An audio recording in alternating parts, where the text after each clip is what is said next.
Ivy fluids, कौन कौन से आईवी फ्लूइड्स होते हैं, क्रिस्टलोइड और कोलॉइड क्या होते हैं, ये कैसे काम करते हैं। Crystalloid dextrose, normal saline, Ringer lactate और आइसोलाइट्स होते हैं, और colloid albumin, gelatin, dextran, hetastarch, ये सब होते हैं। अब थोड़ा समझते हैं कौन सा फ्लूइड कैसे काम करता है और किस कंपार्टमेंट में रहता है। तो अगर हम कोलॉइड्स की बात करें, कोलॉइड्स,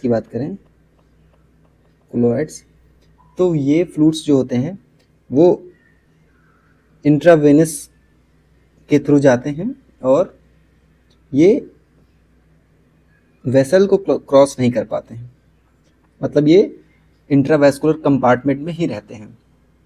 तो ऐसे नॉर्मल स्टेट में ये तो क्रॉस नहीं कर पाते हैं। एट नॉर्मल परमेबिलिटी,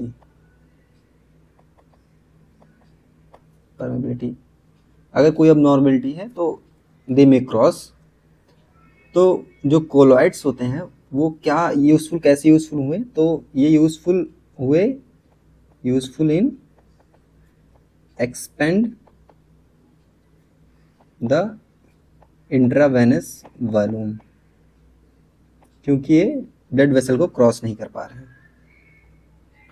दूसरा हुआ नॉर्मल सैलाइन, रिंगल लैक्टेट, आइसोलाइट्स। ये क्या करते हैं, ये इंट्रावेस्कुलर कंपार्टमेंट क्रॉस तो करते हैं पर सेल मेम्ब्रेन को क्रॉस नहीं कर सकते, और डेक्सट्रोज या प्लेन वाटर क्या करते हैं, प्लेन वाटर, थोड़ा डिटेल पढ़ेंगे NSRL और डेक्सट्रोज के बारे में अभी। ये क्या होते हैं, ये क्रॉस तो करते हैं, इंट्रावेस्कुलर कंपार्टमेंट को क्रॉस करते हैं और सेल मेम्ब्रेन को भी क्रॉस कर सकते हैं। प्लेन वाटर हो गया, डेक्सट्रोज हो गया। अब हम सबसे पहले पढ़ते हैं डेक्सट्रोज के बारे में। Dextrose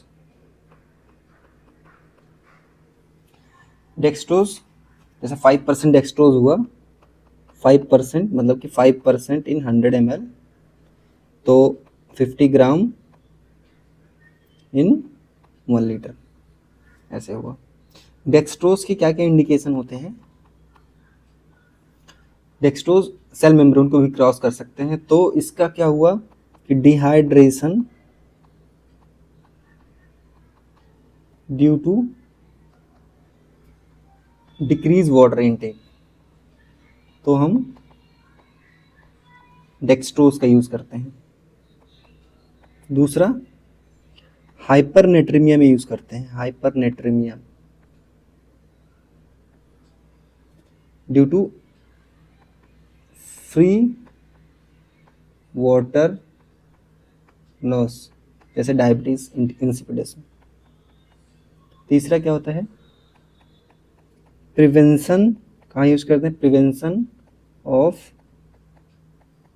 starvation ketosis. कोई पेशेंट है ओरल फीड नहीं हो पा रहा है तो स्टारवेशन कीटोसिस से प्रिवेंट करता है। डेक्सट्रोज कहाँ कहाँ कंट्रा इंडिकेटेड होता है, डेक्सट्रोज सेरेब्रल इडिमा में नहीं दे सकते हैं,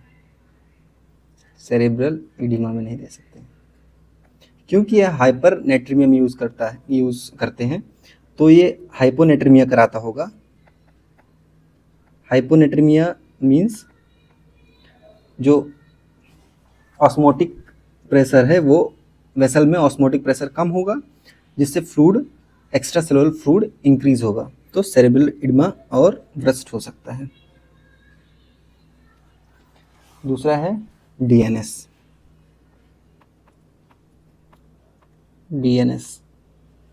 डीएनएस में क्या क्या होता है, सोडियम 154 इक्विवेलेंट पर लीटर होता है और क्लोराइड भी 154 इक्विवेलेंट पर लीटर होता है। ग्लूकोज कितना होता है? ग्लूकोज 50 ग्राम पर लीटर होता है। क्या क्या इंडिकेशन है इसके? डीएनएस के इंडिकेशन है hypovolaemia plus salt depletion plus energy supply की ज़रूरत हो, तो ऐसी जगह पे हम डीएनएस का यूज़ करेंगे। या वोमिटिंग इंड्यूस्ड एल्कोलोसिस हो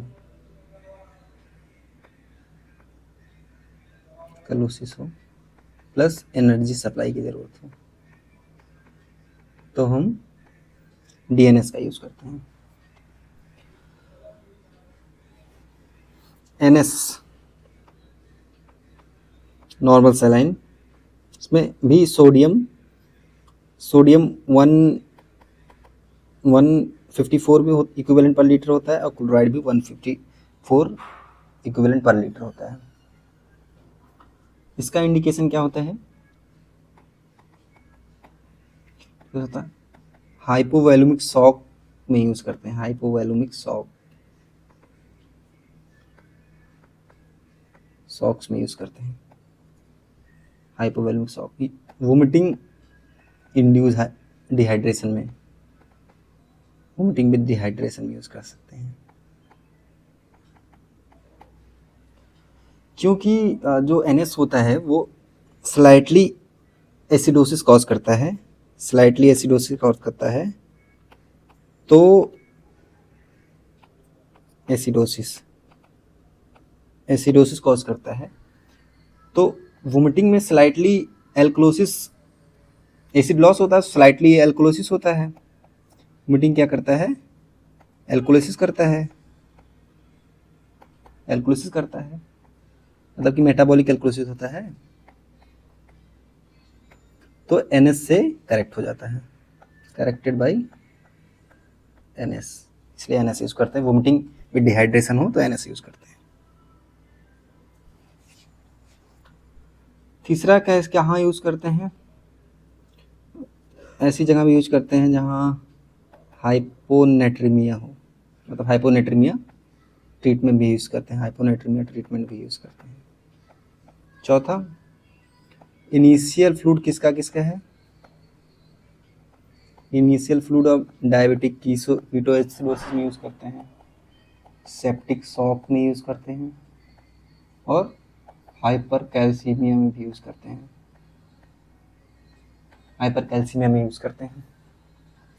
इसका कंट्राइंडिकेशन क्या है? एनएस का, नॉर्मल सैलाइन का, हाइपरवैल्यूमिक स्टेट।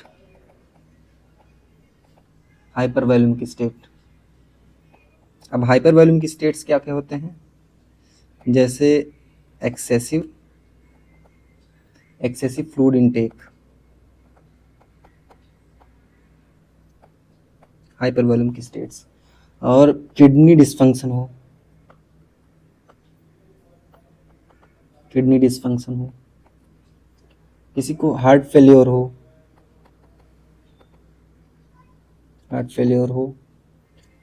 लिवर डिजीज हो, डिसऑर्डर विद सिरोसिस, तो नहीं यूज करेंगे। हार्मोनल इम्बैलेंस हो तो भी नहीं यूज करेंगे। हाफ नॉर्मल सैलाइन कहाँ यूज करते हैं? Half normal saline, half NS भी आता है, तो इसमें सोडियम हाफ होता है, मतलब कि 77 होगा, हाँ 77 इक्विवेलेंट पर लीटर, और क्लोराइड भी हाफ होगा, उसमें भी 77 इक्विवेलेंट पर लीटर होगा। इसका इंडिकेशन क्या क्या है? इसका इंडिकेशन है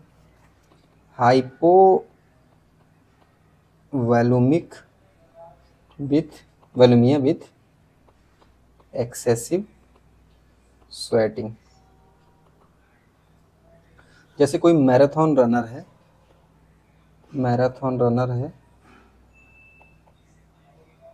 तो एक्सेसिव स्वेटिंग हुई। स्वेटिंग में क्या होता है,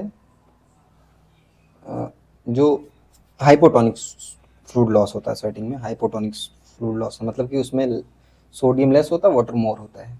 तो ऐसी जगहों पे हाफ नॉर्मल सलाइन यूज कर सकते हैं। दूसरा हो गया हाइपरनेट्रीमिया, पर नेट्रीमिया मैनेजमेंट में यूज करते हैं। हाइपरनेट्रीमिया मैनेजमेंट में भी यूज करते हैं, क्योंकि यह डाइल्यूट करता है, डाइल्यूट कर देगा सोडियम को।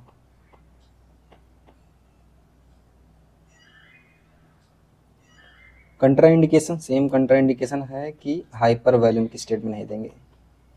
हाइपर वॉल्यूमिक स्टेट्स में हाफ नॉर्मल सलाइन नहीं देंगे। फिर हाइपरटोनिक सॉल्यूशन क्या होता है? हाइपरटोनिक सॉल्यूशन इसी का हाइपरटोनिक, हाइपरटोनिक सलाइन क्या होता है? हाइपरटोनिक सलाइन मतलब 153 इक्विवेलेंट पर लीटर सोडियम, और क्लोराइड भी 153 513 सॉरी, सोडियम कितना होता है 513 इक्विवेलेंट पर लीटर, और क्लोराइड भी 513 इक्विवेलेंट पर लीटर होता है। इसका इंडिकेशन क्या क्या होता है? इसका इंडिकेशन है कोई पेशेंट सिम्टोमेटिक हाइपोनेट्रीमिया पेशेंट है तो उसमें हम हाइपरटोनिक सलाइन यूज करते हैं, नेट्रीमिया। कंट्रा इंडिकेशन सेम है, कंट्रा इंडिकेशन हाइपर वैल्यूमिक स्टेट, वैल्यूमिक स्टेट्स नहीं रहते कंट्रा इंडिकेशन। रिंगल लैक्टेट, रिंगल लैक्टेट कहाँ यूज करते हैं? रिंगल लैक्टेट क्या क्या होता है? रिंगल लैक्टेट सोडियम 130 मिली इक्विवेलेंट पर लीटर, और क्लोराइड 1 मिली इक्विवेलेंट पर लीटर, और 109 क्लोराइड मिली इक्विवेलेंट पर लीटर। पोटेशियम 104 मिली इक्विवेलेंट पर लीटर, और कैल्शियम 3 मिली इक्विवेलेंट पर लीटर। और रिंगल लैक्टेट लैक्टेट 28 मिली इक्विवेलेंट पर लीटर। लैक्टेट क्या होता है?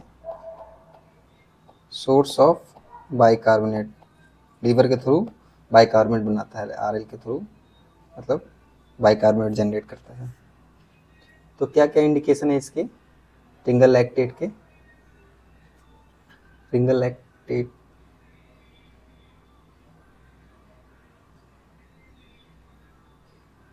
रिंगल लैक्टेट के क्या क्या इंडिकेशन है?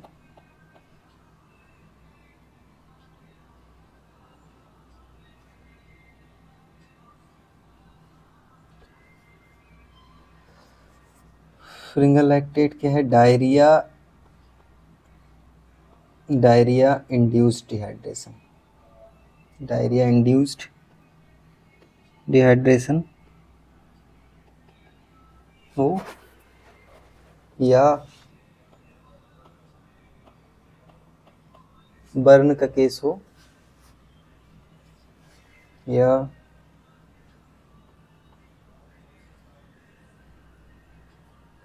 मेंटेनेंस फ्लूइड ड्यूरिंग सर्जरी होता है, ड्यूरिंग सर्जरी। रिंगल लैक्टेट के क्या क्या कंट्रा इंडिकेशंस है? रिंगल लैक्टेट का कंट्रा इंडिकेशन है लीवर डिजीज, लीवर डिजीज जैसे लीवर डिजीज अगर किसी पेशेंट को होगा तो लैक्टिक एसिडोसिस हो सकता है, क्योंकि लैक्टेट जो होता है बाइकार्बोनेट नहीं जनरेट कर पाएगा। तो लीवर डिजीज पेशेंट्स वाले में तो लैक्टेट वो लैक्टिक एसिडोसिस कॉज करता है, लैक्टिक एसिडोसिस, क्योंकि बाइकार्बोनेट लीवर से बन नहीं पाएगा तो लैक्टिक एसिडोसिस कॉज करेगा। दूसरा वोमिटिंग में नहीं देंगे, क्योंकि बाइकार्बोनेट वोमिटिंग जो है अपने आप में ही माइल्ड मेटाबॉलिक एल्कोलिसिस कॉज करता है, और लैक्टेट भी बाइकार्बोनेट जनरेट करता है, तो ये प्रेसिपिटेट कर जाएगा एल्कोलोसिस। तीसरा, continue nasogastric aspiration, gastric aspiration, ये भी एल्कोलोसिस कॉज करता है, तो इसमें भी नहीं यूज़ करेंगे। ये मेन फ्रूट्स कवर किया है।